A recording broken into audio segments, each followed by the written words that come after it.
बोलो गोवर्धन महाराज की जय। नमस्कार मित्रों। दीपावली के दूसरे दिन यानी प्रतिपदा के दिन गोवर्धन की पूजा हमारे यहाँ की जाती है। तो मैंने ये गोवर्धन बनाया हुआ है।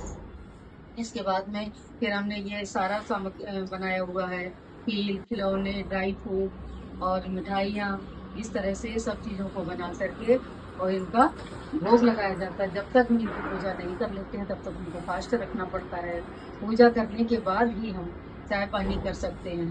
तो मित्रों, दीपावली के दूसरे दिन अन्नकूट के नाम से इनकी पूजा होती है। उसमें नाना प्रकार के व्यंजनों को बना करके और सबसे मेन हमारा जो नैवेद्य होता है, ये हमारा ये चावल के आटे का, जो हम करवा चौथ में चावल में बनाते रखते हैं और दीपावली महालक्ष्मी के पूजन में जो चावल हम कलश भर के रखते हैं, उन चावलों से ये अन्नकूट बनाया जाता है। हमारा मुख्य जो भोग है गोवर्धन महाराज का, तो यही है। इसके बाद अन्य जो नैवेद्य बनाते हैं, सारा पका हुआ भोजन बनता है।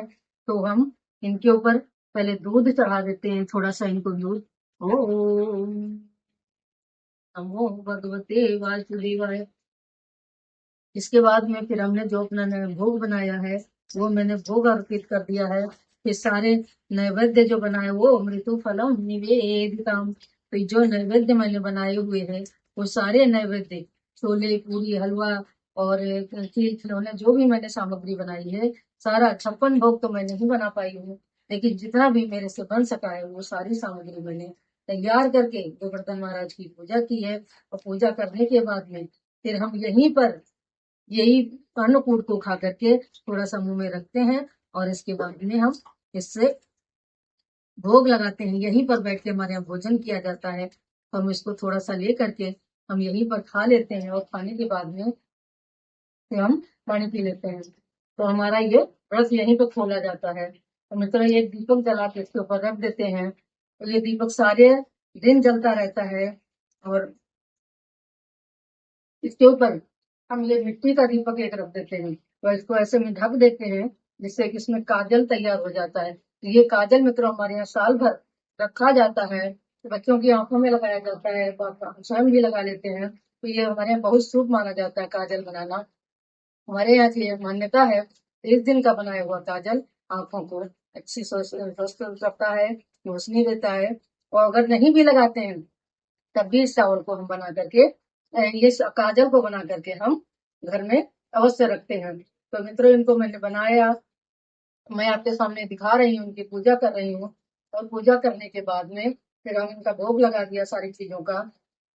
भोग लगाने के बाद में फिर ये शाम को इनको सारा उठा करके हम अपने, अभी तो मैंने आंगन में बनाया हुआ है, और शाम को इनको उठा करके हम अपने गेट पर स्थापित करते हैं। वहां भी इनको धूप दीप नैवेद्य से भोग पूजन करते हैं और उनसे प्रार्थना करते हैं, हे प्रभु आप मेरे घर की रक्षा करना। हमारे यहाँ ऐसा बताया जाता है कि 10 दिन तक, जब तक देव उठानी एकादशी नहीं आती है, तब तक इनको अपने मुख्य द्वार पर ही रखते हैं हम। और देव उठानी एकादशी के दिन इनको हम किसी पेड़ पौधों में, ये हमारे जो गोवर्धन महाराज हैं, उनको हम तो थोड़ा थोड़ा करके अपने पेड़ पौधों में सब डाल देते हैं, जिससे हमारे पौधों में हरियाली बनी रहती है। तो इनको कहीं वेस्ट नहीं करते हैं। तो इसी प्रकार से हमारे यहाँ मित्रों गोवर्धन महाराज की पूजा होती है। तो जैसे मेरे यहाँ किया जाता है, वैसे ही मैं अपने गोवर्धन महाराज की पूजा कर रही हूँ। और मित्रों, आपके यहाँ क्या क्या भोग में लगाया जाता है, किस प्रकार से गोवर्धन महाराज की पूजा की जाती है, कमेंट करके हमें अवश्य बताएं।